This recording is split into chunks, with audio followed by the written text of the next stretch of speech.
Audio Jungle.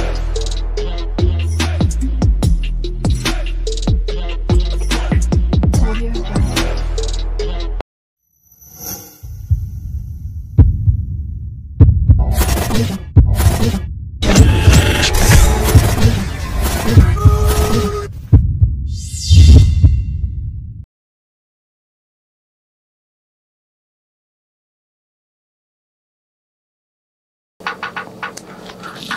Assalamualaikum warahmatullahi wabarakatuh. Jumpa kembali di channel YouTube Perkumpulan Inisiatif bersama saya Nandang Soerman.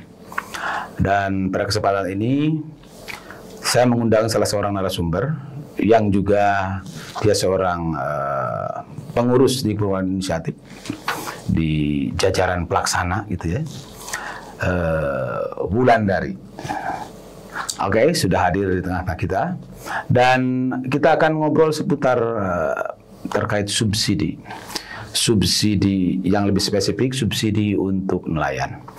Nah, sebagai gambaran bahwa subsidi itu merupakan hak kita sebagai warga negara Indonesia dan kewajiban juga negara untuk memberikan subsidi. Jadi subsidi itu sesuatu yang dari perspektif negara ya sebuah kewajiban. Tujuannya untuk apa? Untuk mendorong produktivitas. Produktivitas dalam hal apa? Bisa terhadap orangnya atau bisa juga terhadap barangnya. Maka ada istilah subsidi langsung dan tidak langsung. Dan di antara kita semua sudah biasa menerima subsidi tersebut, menggunakan, memanfaatkan subsidi itu. Nah, yang sekarang kita akan bicara, obrol subsidi untuk para nelayan dan apa yang subsidinya, subsidi barang, yaitu BBM, bahan bakar minyak ya istilah betul. Gitu. Oke. Selamat sore Bu Wulan. Selamat sore Pak Nandang. Yeah. Kumaha kabarna Kang? Alhamdulillah. Sehat-sehat Pak. Alhamdulillah. Nah, jadi ini lebih dulu dia proaktif. Saya menanyakan ini lebih dulu. Oke. Bu Wulan. Iya. Coba jelaskan sedikit lah apa sih subsidi terkait dengan obrolan kita. Subsidi untuk apa? Emang perlu disubsidi sih nelayan itu? Gini Kang Nandang, jadi kalau dalam secara sederhana ya, secara sederhana itu subsidi ini merupakan instrumen pemerintah gitu ya dalam hal fiskal gitu untuk sebenarnya meningkatkan produktivitas dan kesejahteraan rakyat gitu ya. Okay. Dalam hal ini subsidi ini bisa dalam bentuk bantuan tunai langsung, bisa dalam bentuk menginvestasi. Jadi jenisnya macam-macam ya, gitu ya. Yang sangat populer di sekarang ini BLT. Iya, bantu atau BTL, BLT bantuan langsung tunai. Bantuan langsung tunai gitu ya. Ada bantuan pupuk. Betul, untuk petani. Betul. Ada bantuan pulsa. Yang kemarin waktu kita waktu COVID misalnya untuk siswa. Siswa ya. Ya. Ada bantuan mertua. Nah, itu yang sudah biasa. Itu tidak, kalau bantuan mertua itu tidak termasuk dalam kategori yang kita obrolkan. Iya, betul. Okay. Nah, lalu kenapa negara memberikan subsidi kepada nelayan kecil gitu ya, khususnya kepada sektor perikanan gitu ya. Nah, sebentar, Bu Haji. Betul. Nelayan dalam benak kita semua yang bukan orang, yang biasanya bukan orang pesisir, nelayan itu ya sesuatu yang biasanya di laut, punya aktivitas nangkap ikan, gitu ya. Betul. Itu yang dimaksud nelayan. Betul. Jadi kalau kita melihat secara peraturan begitu ya Pak Nandang, jadi subsidi ini diatur dalam peraturan presiden. Ada perpres. Ada perpresnya nomor 191 tahun 2014. Jadi siapa saja sih pengguna atau konsumen yang menggunakan atau yang diberikan oleh negara ini subsidi BBM. Nah, kita ngomong di sini subsidi BBM-nya jenis solar. Ya. Lebih spesifiknya jenis solar yang saya tulis. Emang kenapa sih harus di solar? Emang itu rata-rata menggunakan solar? Betul, rata-rata nelayan kita menggunakan solar Pak Nandang karena dia lebih tahan lama, lebih bandel, sehingga memang ongkos produksinya lebih biaya untuk melaut kalau pakai solar lebih murah, lebih rendah lah dibandingkan dengan Ya. Intinya, kenapa negara memberikan subsidi di sektor perikanan? Begitu kan pertanyaannya. Satu, kalau kita melihat hasil riset gitu ya, 60% biaya operasional nelayan di Indonesia itu dihabiskan untuk membeli bahan bakar minyak. Oke, itu hasil riset yang dilakukan oleh inisiatif. Iya, hasil riset maupun yang dilakukan oleh inisiatif maupun oleh lembaga-lembaga lain yang sudah kita kumpulkan. Dan 60% itu biaya operasional melaut yang paling tinggi itu adalah bahan bakar minyak. Minyak dia itu solar. Iya, itu solar. Setelah itu baru dia perbekalan makanan, kemudian perbekalan makanan itu termasuk rokok di dalamnya. Iya, termasuk seperti itu. Roti barangkali kan tidak mungkin masak bawa kompor itu. Sepertinya nelayan kita untuk mengurangi biaya perbekalan kadang dia juga membawa di sana.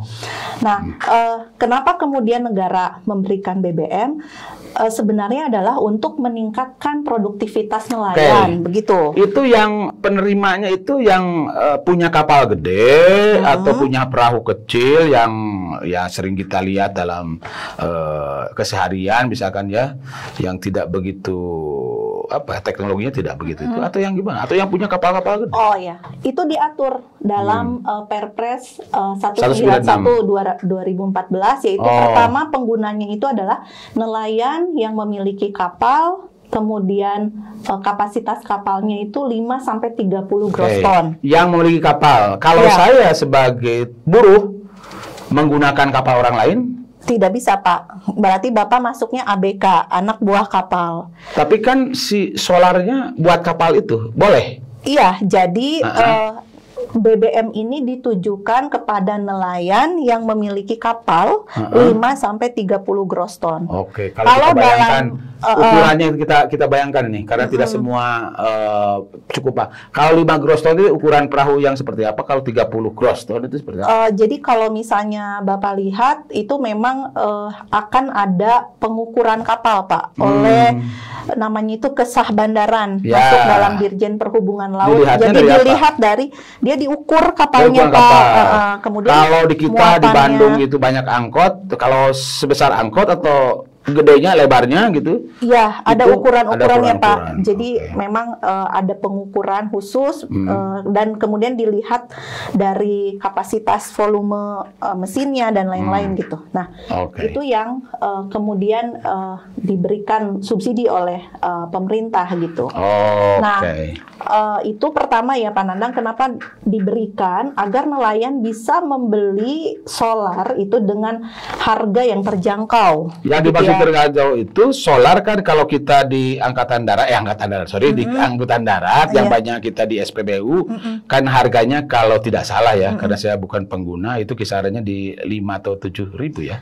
Kalau solar subsidi itu sekarang 6.800. Jadi di sana pun sama? Sama, Pak. Jadi kalau misalnya nelayan membeli harga subsidi solar dengan 1 liter 6.800, kalau dia beli di eceran ini macam-macam, Pak. Dari ujung pulau misalnya dari Sabang sampai Merauke itu bisa beda-beda harganya kalau yang non subsidi, yang eceran ya. Kita bicara yang subsidi nih. Yang subsidi itu sama 6.800. Kalau dan ada barangnya?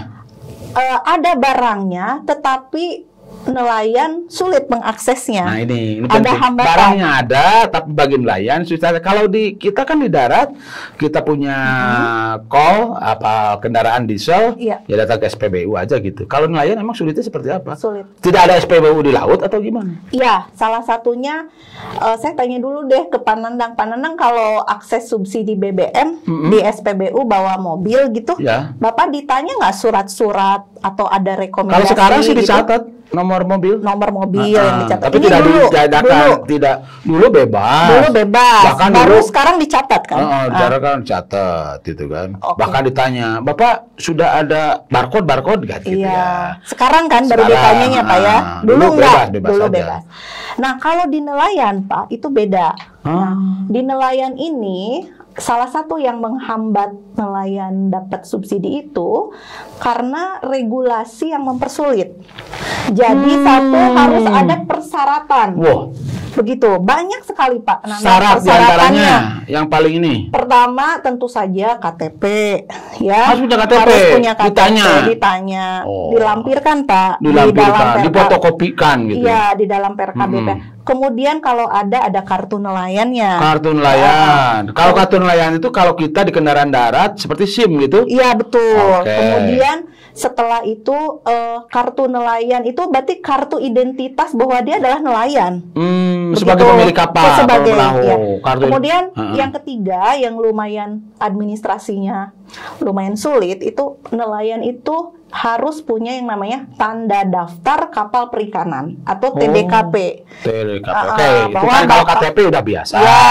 Ya, kalau yang kedua tentang surat kapal. Iya, surat kapal itu dikeluarkan oleh siapa tuh? Dia oleh Dinas Kelautan dan Perikanan di kabupaten kota. Oke, ya. Berarti wewenangnya dinas surat kapal. Yang ketiga? Nah, banyak lagi yang lainnya, tapi intinya yang saya lihat ada sekitar 11 persyaratan. 11 persyaratan untuk mendapatkan subsidi solar bersubsidi. Iya, ya untuk nelayan kecil. Nah, itu bagaimana negara ini atau pemerintah ini tidak adil, sudah susah hidupnya gitu kan. Betul. Persyaratan itu pun sangat begitu banyak. Beda dengan transportasi, betul Pak. Nah, apa syarat untuk bisa kemudian mendapatkan TDKP? Kan TDKP tanda daftar kapal perikanan yang dikeluarkan oleh Dinas Kelautan atau macam banyak-banyak, tetapi dinas di kabupaten kota ya. Iya betul. Oke. Nah, syaratnya lagi ada Pak Nandang. Ketika Anda mau bisa mendapatkan TDKP, Anda harus punya pas kecil namanya. Nah, apalagi pas itu seperti surat nikah di kita atau seperti apa tuh? Pas kecil itu surat tanda kebangsaan kapal Indonesia. Gitu. Jadi kapal ini benar-benar kapal Indonesia, bukan kapal asing. Oh, banyak di kita kapal asing? Ada, Bapak. Ada. Jadi di perairan dibolehkan masuk, tapi dengan aturan ya tentunya. Jadi si pas kecil ini hanya untuk kapal yang sampai 10 GT. Gitu ya. Pas kecil. Jadi Bapak itu mau mendapatkan TDKP, dia harus punya pas kecil dulu. Pas itu siapa yang ngeluarin? Itu ke Sah Bandaran. Sah Bandar itu Sah Bandar itu laut. Adanya dia wewenangnya di KSOP, di Pelabuhan Perikanan. Di pelabuhan, dan dia menjadi organisasi Pemkab, Bukan, dia di bawah Menteri Perhubungan, berarti Pak. Pusat ya? Iya. Berarti di pusat. Jadi kan itu lintas SKPD, Pak. Oke. TDKP dikeluarkan oleh Dinas Kelautan, pas kecil dikeluarkan oleh Syah Bandar, Bagian Perhubungan Laut. Lalu setelah itu nelayan harus punya namanya NIB, nomor induk berusaha. Nah, kalau NIB itu semua, saya punya warung juga sekarang sudah daftar NIB dan mudah kan, bisa sudah online. Sekarang ini online ya, dan tidak ribet lah ya gitu. NIB. Kemudian nelayan juga harus punya NPWP. Ini NPWP juga mudah, NPWP itu. Cuman yang susah itu kita cara lapornya. Nah, jadi ketika satu persyaratan ini Bapak tidak dimiliki, artinya Bapak nggak bisa dapat rekomendasi, Pak. Waduh, karena administrasi yang tadi saya sebutkan tadi tidak terpenuhi. Oke, jadi begini. Begitu, Pak. Beginilah nasib nelayan.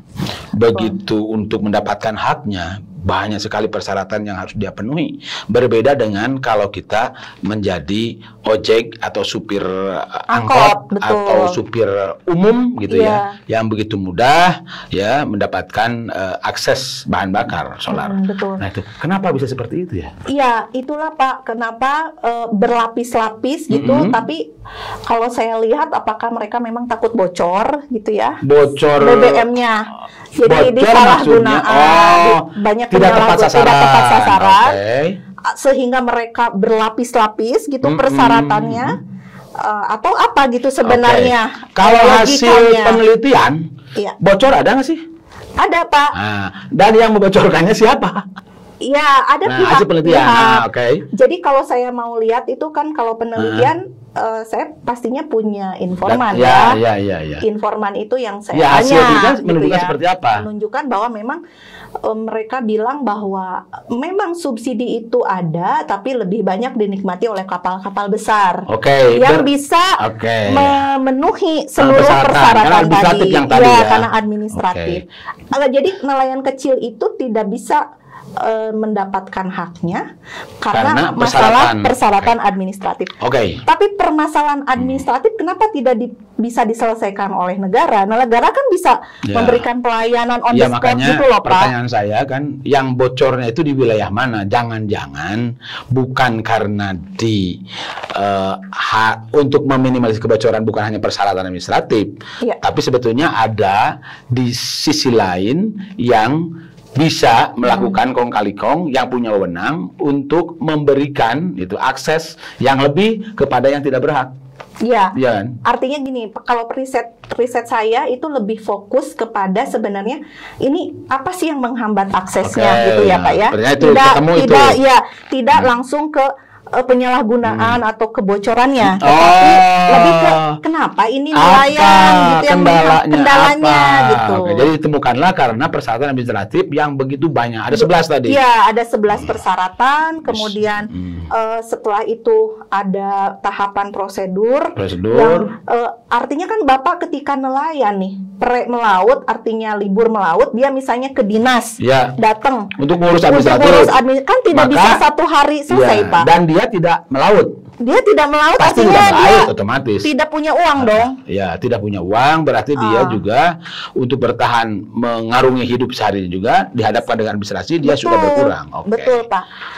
Dan artinya tidak ada sebenarnya inisiatif atau inovasi untuk melayani nelayan kecil itu ke sentra nelayan. Gitu, berarti tadi kepala dinas di level kabupaten kota tidak inovasi, tidak sensitif terhadap membuat regulasi terhadap supaya aksesibel terhadap para nelayan. Yang kedua, sah bandar yang menjadi perangkat pemerintah pusat juga yang sama.